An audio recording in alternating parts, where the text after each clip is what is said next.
Section 21 of Crime and Punishment. This recording is in the public domain. Crime and Punishment by Fyodor Dostoyevsky. Translated by Constance Garnett.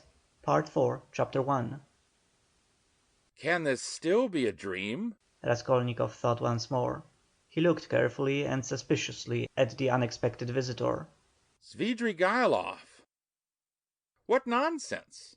It can't be, he said at last, aloud, in bewilderment. His visitor did not seem at all surprised at this exclamation. I have come to you for two reasons. In the first place, I wanted to make your personal acquaintance, as I have already heard a great deal about you that is interesting and flattering.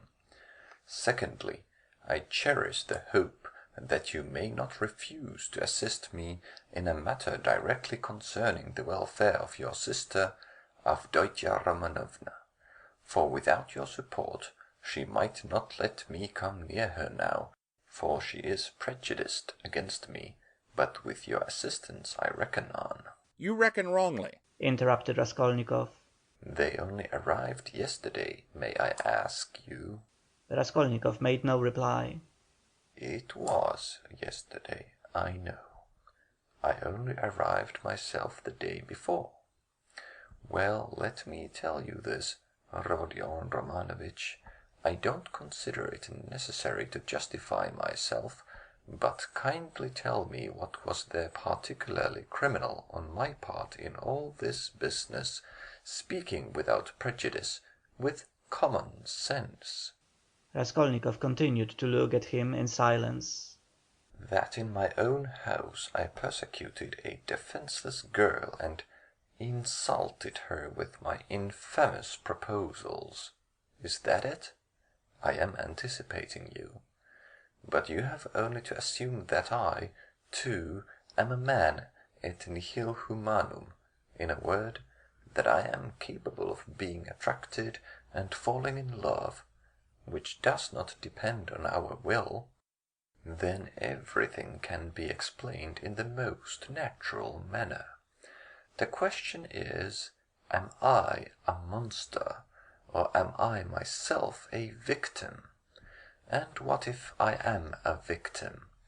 In proposing to the object of my passion to elope with me to America or Switzerland, I may have cherished the deepest respect for her, and may have thought that I was promoting our mutual happiness.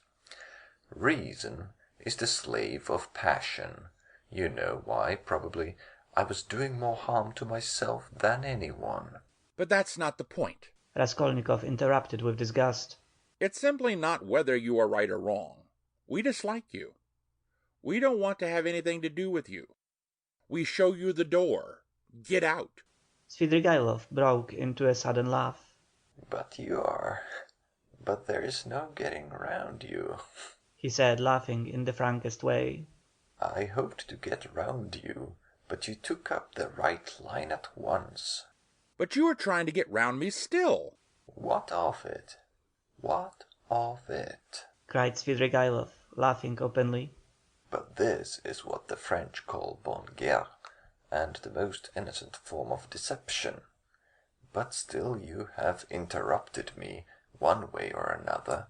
I repeat again, there would never have been any unpleasantness except for what happened in the garden. Marfa Petrovna. You have got rid of Marfa Petrovna, too, so they say. Raskolnikov interrupted rudely. Oh, you have heard that too, then? You would be sure to, though. But as for your question, I really don't know what to say, though my own conscience is quite at rest on that score. Don't suppose that I am in any apprehension about it. All was regular and in order. The medical inquiry diagnosed apoplexy due to bathing immediately after a heavy dinner and a bottle of wine, and indeed it could have proved nothing else. But I'll tell you what I've been thinking to myself of late, on my way here in the train, especially. Didn't I contribute to all that? Calamity, morally, in a way, by irritation or something of the sort.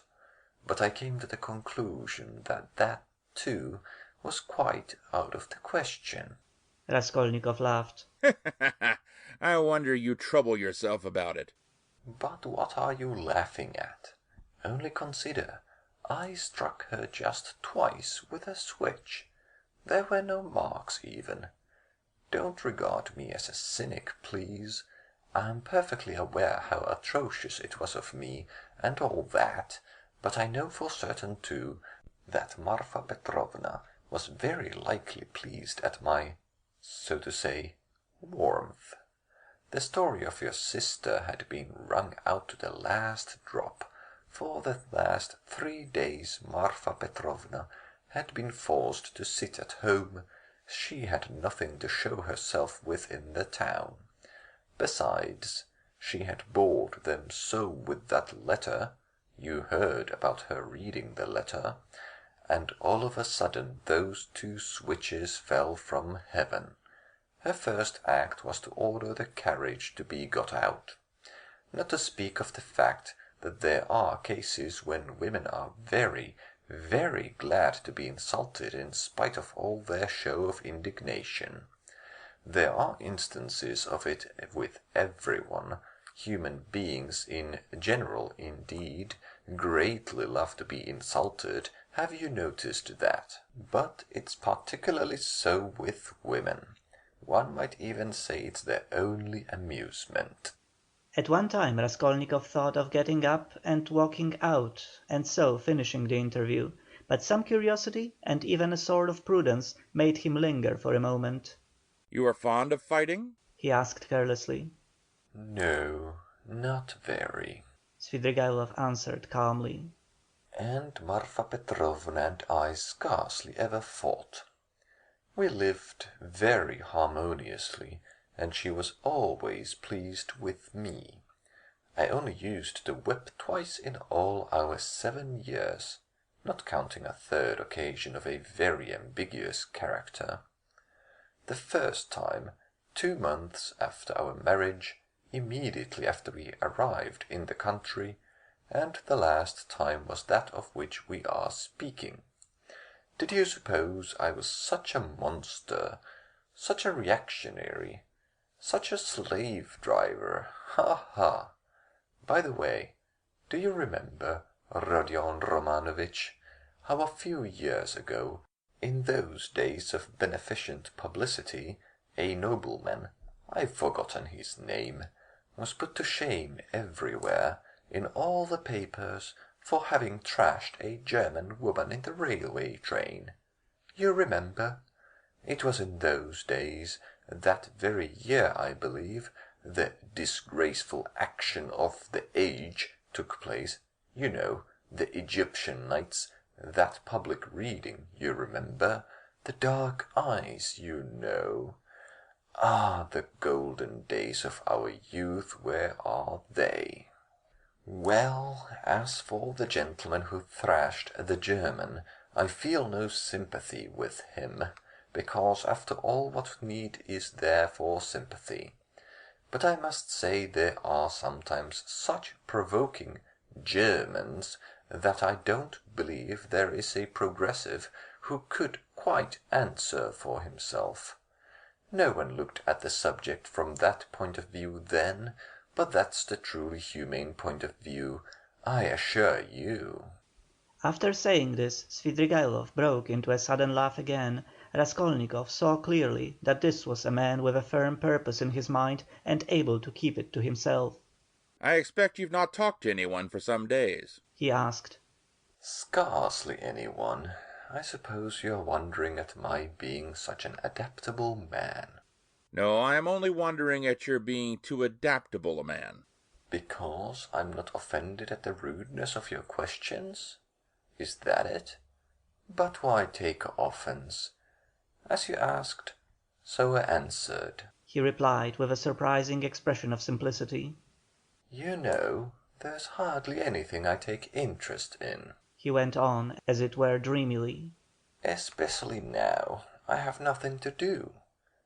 You are quite at liberty to imagine, though, that I am making up to you with a motive, particularly As I told you, I want to see your sister about something. But I'll confess frankly, I am very much bored. The last 3 days especially, so I am delighted to see you. Don't be angry, Rodion Romanovich, but you seem to be somehow awfully strange yourself. Say what you like, there is something wrong with you, and now too. Not this very minute, I mean, but now generally. Well, well, I won't, don't scowl. I'm not such a bear, you know, as you think. Raskolnikov looked gloomily at him. You are not a bear, perhaps, at all, he said. I fancy indeed that you are a man of very good breeding, or at least know how on occasion to behave like one. I am not particularly interested in anyone's opinion. Svidrigaïlov answered dryly, and even with a shade of haughtiness. And therefore, why not be vulgar at times when vulgarity is such a convenient cloak for our climate, and especially if one has a natural propensity that way? He added, laughing again. But I've heard you have many friends here. You are, as they say, not without connections. What can you want with me, then, unless you've some special object? That's true that I have friends here. Svidrigaïlov admitted, not replying to the chief point. I have met some already. I've been lounging about for the last 3 days, and I have seen them, or they have seen me. That's a matter of course. I am well dressed, and reckoned not a poor man. The emancipation of the serfs hasn't affected me. My property consists chiefly of forests and water meadows. The revenue has not fallen off, but I'm not going to see them. I was sick of them long ago. I have been here 3 days and have called on no one. What a town it is! How has it come into existence among us? Tell me that. A town of officials and students of all sorts.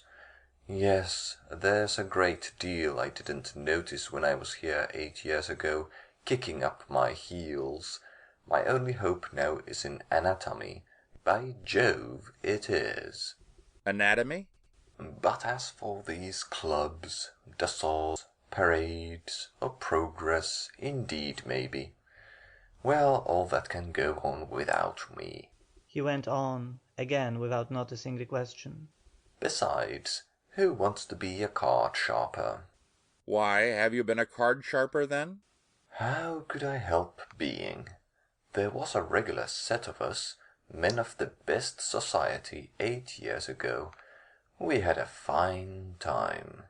And all men of breeding, you know, poets, men of property. And indeed, as a rule in our Russian society, the best manners are found among those who have been thrashed. Have you noticed that?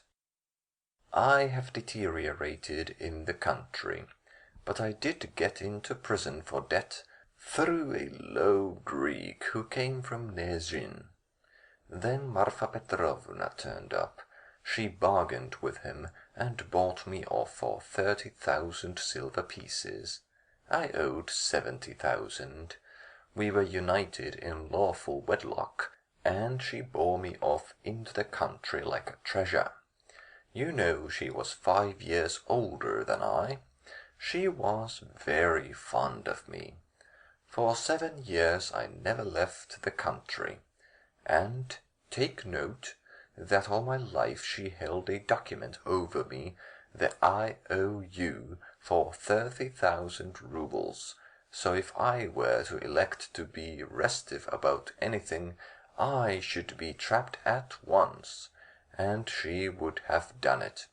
Women find nothing incompatible in that. If it hadn't been for that, would you have given her the slip? I don't know what to say. It was scarcely the document restrained me. I didn't want to go anywhere else. Marfa Petrovna herself invited me to go abroad, seeing I was bored, but I have been abroad before, and always felt sick there. For no reason, But the sunrise, the Bay of Naples, the sea. You look at them and it makes you sad. What's most revolting is that one is really sad. No, it's better at home. Here at least one blames others for everything and excuses oneself. I should have gone perhaps on an expedition to the North Pole, because j'ai le vin mauvais and hate drinking, and there's nothing left but wine. I have tried it. But, I say, I've been told Berg is going up in a great balloon next Sunday from the Yusupov garden, and will take up passengers at a fee. Is it true? Why, would you go up? No, oh, no, muttered Svidrigailov, really seeming to be deep in thought. What does he mean? Is he in earnest? Raskolnikov wondered. No, the document didn't restrain me. Svidrigailov went on meditatively. It was my own doing, not leaving the country, and nearly a year ago Marfa Petrovna gave me back the document on my name day, and made me a present of a considerable sum of money too. She had a fortune, you know. You see how I trust you, Arkady Ivanovitch, and that was actually her expression. You don't believe she used it? But do you know I managed the estate quite decently. They know me in the neighborhood. I ordered books too. Marfa Petrovna at first approved, but afterwards she was afraid of my overstudying. You seem to be missing Marfa Petrovna very much. Missing her? Perhaps. Really, perhaps I am. And, by the way, do you believe in ghosts? What ghosts? Why, ordinary ghosts. Do you believe in them? Perhaps not, Pouvoupler. I wouldn't say no exactly. Do you see them, then? Svidrigailov looked at him rather oddly. Marfa Petrovna is pleased to visit me, he said, twisting his mouth into a strange smile. What do you mean she is pleased to visit you? She has been 3 times. I saw her first on the very day of the funeral, an hour after she was buried. It was the day before I left to come here. The second time was the day before yesterday, at daybreak, on the journey at the station of Malaya Vishera, and the third time was 2 hours ago in the room where I am staying.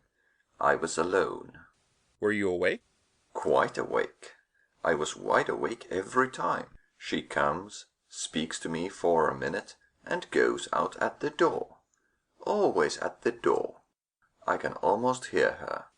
What made me think that something of the sort must be happening to you? Raskolnikov said suddenly. At the same moment he was surprised at having said it. He was much excited. What? Did you think so? Svidrigailov asked in astonishment. Did you really? Didn't I say that there was something in common between us, eh? You never said so. Raskolnikov cried sharply and with heat. Didn't I? No, cried Raskolnikov. I thought I did. When I came in and saw you lying with your eyes shut, pretending, I said to myself at once, here's the man. What do you mean by the man? What are you talking about? cried Raskolnikov. What do I mean? I really don't know. Svidrigailov muttered ingeniously, as though he, too, were puzzled. For a minute they were silent. They stared in each other's faces. That's all nonsense. Raskolnikov shouted with vexation. What does she say when she comes to you? She? Would you believe it? She talks of the silliest trifles, and man is a strange creature. It makes me angry. The first time she came in, I was tired, you know. The funeral service, the funeral ceremony, the lunch afterwards. At last I was left alone in my study. I lighted a cigar and began to think. She came in at the door. You have been so busy today, Arkady Ivanovitch. You have forgotten to wind the dining-room clock, she said. All those 7 years I've wound that clock every week, and if I forgot it, she would always remind me. The next day I set off on my way here. I got out at the station at daybreak. I'd been asleep, tired out. With my eyes half open, I was drinking some coffee. I looked up and there was suddenly Marfa Petrovna sitting beside me with a pack of cards in her hands. "Shall I tell you fortune for the journey, Arkady Ivanovitch?" She was a great hand at telling fortunes. I shall never forgive myself for not asking her to. I ran away in a fright, and besides, the bell rang. I was sitting today, feeling very heavy after a miserable dinner from a cook shop. I was sitting smoking. All of a sudden Marfa Petrovna again. She came in very smart in a new green silk dress with a long train. "Good day, Arkady Ivanovitch. How do you like my dress? Anishka can't make like this." Anishka was a dressmaker in the country, one of our former serf girls, who had been trained in Moscow, a pretty wench. She stood turning round before me. I looked at the dress, and then I looked carefully, very carefully, at her face. "I wonder you trouble to come to me about such trifles, Marfa Petrovna. Good gracious, you won't let one disturb you about anything." To tease her, I said, "I want to get married, Marfa Petrovna." "That's just like you, Arkady Ivanovitch. It does you very little credit to come looking for a bride when you have hardly buried your wife. And if you could make a good choice, at least, but I know it won't be for your happiness or hers, you will only be a laughing-stock to all good people." Then she went out, and her train seemed to rustle. Isn't it nonsense, eh? But perhaps you are telling lies. Raskolnikov put in. "I rarely lie," answered Svidrigaïlov thoughtfully, apparently not noticing the rudeness of the question. And in the past, have you ever seen ghosts before? "Yes, I've seen them, but only once in my life, 6 years ago. I had a serf, Filka. Just after his burial I called out forgetting, 'Filka, my pipe!' He came in, and went to the cupboard where my pipes were. I sat still, and thought, 'He's doing it out of revenge,' because we had a violent quarrel just before his death. 'How dare you come in with a hole in your elbow?' I said. 'Go away, you scamp!' He turned and went out, and never came again. I didn't tell Marfa Petrovna at the time. I wanted to have a service sung for him, but I was ashamed." You should go to a doctor. "I know I'm not well, without your telling me, though I don't know what's wrong. I believe I am 5 times as strong as you are. I didn't ask you whether you believe that ghosts are seen, but whether you believe that they exist." No, I won't believe it. Raskolnikov cried with positive anger. "What do people generally say?" muttered Svidrigaïlov as though speaking to himself, looking aside and bowing his head. "They say, 'You are ill, so what appears to you is only unreal fantasy.' But that's not strictly logical. I agree that ghosts only appear to the sick, but that only proves that they are unable to appear except to the sick, not that they don't exist." Nothing of the sort. Raskolnikov insisted irritably. "No, you don't think so? Svidrigaïlov went on looking at him deliberately. But what do you say to this argument? Help me with it. Ghosts are, as it were, shreds and fragments of other worlds, the beginning of them. A man in health has, of course, no reason to see them, because he is above all a man of this earth, and is bound for the sake of completeness and order to live only in this life.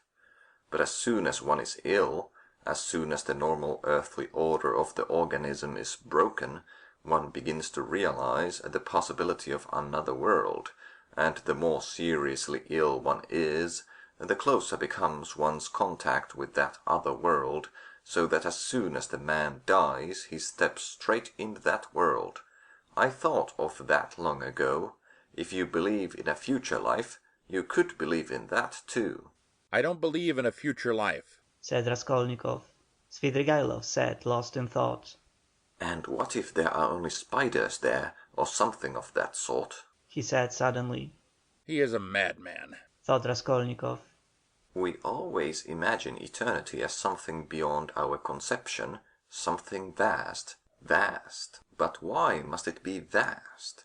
Instead of all that, what if it's one little room, like a bath-house in the country, black and grimy and spiders in every corner, and that's all eternity is? I sometimes fancy it like that. Can it be you can imagine nothing juster and more comforting than that? Raskolnikov cried with a feeling of anguish. Juster? And how can we tell? Perhaps that is just. And do you know it's what I would certainly have made it? Answered Svidrigaïlov with a vague smile. This horrible answer sent a cold chill through Raskolnikov. Svidrigaïlov raised his head, looked at him, and suddenly began laughing. Only think. He cried. Half an hour ago we had never seen each other. We regarded each other as enemies. There is a matter unsettled between us. We have thrown it aside, and away we have gone into the abstract. Wasn't I right in saying that we were birds of a feather? Kindly allow me Raskolnikov went on irritably. to ask you to explain why you have honored me with your visit. And I am in a hurry. I have no time to waste. I want to go out. By all means, by all means. Your sister, Avdotya Romanovna, is going to be married to Mr. Luzhin, Pyotr Petrovich. Can you refrain from any question about my sister and from mentioning her name? I can't understand how you dare utter her name in my presence if you really are Svidrigaïlov. Why, but I've come here to speak about her. How can I avoid mentioning her? Very good. Speak, and make haste. I'm sure that you must have formed your own opinion of this Mr. Luzhin, who is a connection of mine through my wife, if you have only seen him for half an hour, or heard any facts about him. He is no match for Avdotya Romanovna. I believe Avdotya Romanovna is sacrificing herself generously and imprudently for the sake of her family. I fancied from all I had heard of you that you would be very glad if the match could be broken off without the sacrifice of worldly advantages. Now I know you personally, I'm convinced of it. All this is very naive. Excuse me, I should have said impudent on your part, said Raskolnikov. You mean to say that I am seeking my own ends? Don't be uneasy, Rodion Romanovich. If I were working for my own advantage, I would not have spoken out so directly. I'm not quite a fool. I will confess something psychologically curious about that. Just now, defending my love for Avdotya Romanovna, I said I was myself the victim. Well, let me tell you that I have no feeling of love now, not the slightest, so that I wonder myself indeed, for I really did feel something. Through idleness and depravity, Raskolnikov put in. I certainly am idle and depraved, but your sister has such qualities that even I could not help being impressed by them. But that's all nonsense, as I see myself now. Have you seen that long? I began to be aware of it before, but was only perfectly sure of it the day before yesterday, almost at the moment I arrived in Petersburg. I still fancied in Moscow, though, that I was coming to try to get Avdotya Romanovna's hand and to cut out Mr. Luzhin. Excuse me for interrupting you. Kindly be brief and come to the object of your visit. I am in a hurry. I want to go out. With the greatest pleasure. On arriving here and determining on a certain journey, I should like to make some necessary preliminary arrangements. I left my children with an aunt. They are well provided for, and they have no need of me personally. And a nice father I should make, too. I have taken nothing but what Marfa Petrovna gave me a year ago. That's enough for me. Excuse me, I'm just coming to the point. Before the journey which may come off, I want to settle Mr. Luzhin, too. It's not that I detest him so much, but it was through him I quarrelled with Marfa Petrovna when I learned that she had dished up this marriage. I want now to see Avdotya Romanovna through your mediation, and if you like in your presence, to explain to her that in the first place she will never gain anything but harm from Mr. Luzhin. Then, begging her pardon for all past unpleasantness, to make her a present of 10,000 roubles, and so assist the rupture with Mr. Luzhin, a rupture to which I believe she's herself not disinclined, if she could see the way to it. You are certainly mad, cried Raskolnikov, not so much angered as astonished. How dare you talk like that? I knew you would scream at me, but in the first place, though I'm not rich, This 10,000 roubles is perfectly free. I have absolutely no need for it.